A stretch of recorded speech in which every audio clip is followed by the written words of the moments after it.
अपूर्णांक हा विषयावर अपूर्णांक ओळखणे हा भागात येणाऱ्या अडचणी त्याचं निराकरण करणे. ओके.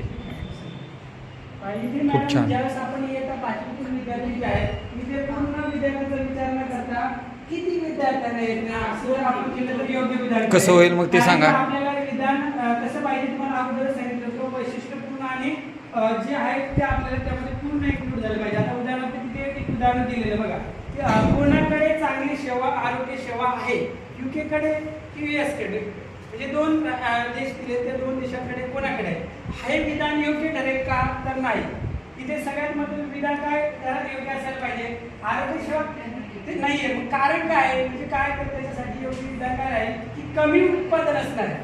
काही कमी उत्पादन असणाऱ्या लोकांना आरोग्य सेवा प्रणाली बाबत कसे वाटते